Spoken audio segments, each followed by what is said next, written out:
Assalamualaikum warahmatullahi wabarakatuh. Perkenalkan, nama saya Ari Oktavlinda. Saya dari Stikes Perintis Padang, jurusan Analis Kesehatan, dosen pembimbing Anggun Sophia MPD.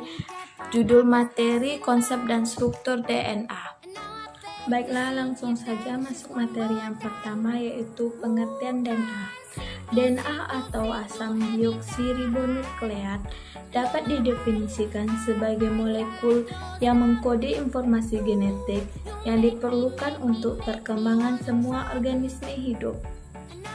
Selanjutnya yaitu fungsi DNA. Fungsi DNA ini terbagi menjadi 5. Yang pertama, menjadi bahan warisan sel. Artinya bahan yang bisa diwariskan pada semua sel. DNA secara tepatnya bereplikasi memperbanyak diri setiap generasi sel. Yang kedua, mengendalikan aktivitas sel. Artinya dalam mengendalikan aktivitas sel, suatu sel dilakukan untuk menentukan sintesis enzim serta protein lainnya. Yang ketiga, menjadikan kumpulan unik informasi. Artinya, gen adalah fragmen-fragmen fungsional dari DNA berfungsi dalam menentukan rangkaian pada asam amino. Yang keempat yaitu mensintesis molekul kimia lain. Dan yang terakhir, duplikasi diri atau melakukan replikasi. Selanjutnya, sifat DNA. Sifat DNA ini terbagi menjadi 6. Yang pertama merupakan material kromosom yang membawa informasi genetik lewat aktivitas pembelahan sel. Yang kedua, jumlah DNA konstan di setiap jenis sel dan spesies. Yang ketiga, kandungan DNA di dalam sel bergantung dari sifat genom sel atau jumlah kromosom di dalam sel. Yang keempat, dapat melakukan replikasi. Yang kelima, dalam sel organisme prokaryotik, DNA rantainya tunggal. Yang terakhir, pada suhu yang mendekati titik didih atau pH ekstrim kurang dari 3 atau lebih dari 10, DNA mengalami denaturasi atau membuka. Materi yang kedua yaitu struktur DNA. Struktur DNA berupa rantai ganda yang panjangnya berlawanan arah dengan RNA, yaitu berupa rantai tunggal yang pendek. Komponen penyusun DNA. Komponen penyusun DNA terbagi menjadi 3. Yang pertama adalah gugus fosfat. Gugus fosfat adalah unsur non-organik yang dengan rumus molekulnya PO43. Yang kedua adalah gula deoksiribosa. Gula deoksiribosa ini mempunyai 5 karbon gula ribosa yang kehilangan 1 atom oksigen. Yang ketiga, basa nitrogen. Basa nitrogen adalah molekul organik dengan atom nitrogen yang memiliki sifat kimiawi basa. Dalam nukleobasa tersebut ditemukan senyawa. Yang pertama adenin, guanin, sitosin, dan timin. Sekarang kita akan membahas tentang struktur DNA.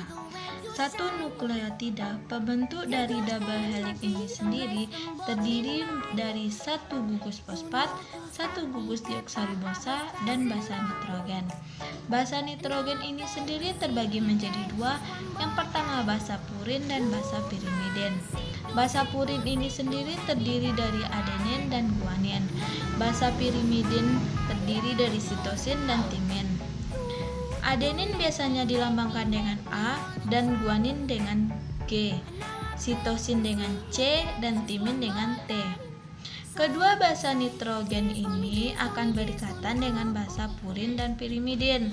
Biasanya A berikatan dengan T.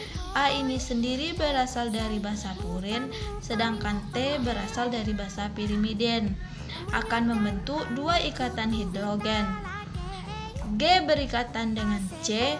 G ini berasal dari basa purin, sedangkan C berasal dari basa pirimidin. Akan membentuk 3 ikatan hidrogen. Kedua ikatan hidrogen ini akan berpengaruh terhadap double helix. Di sini saya telah menyediakan gambar bagaimana kedua basa nitrogen ini berikatan.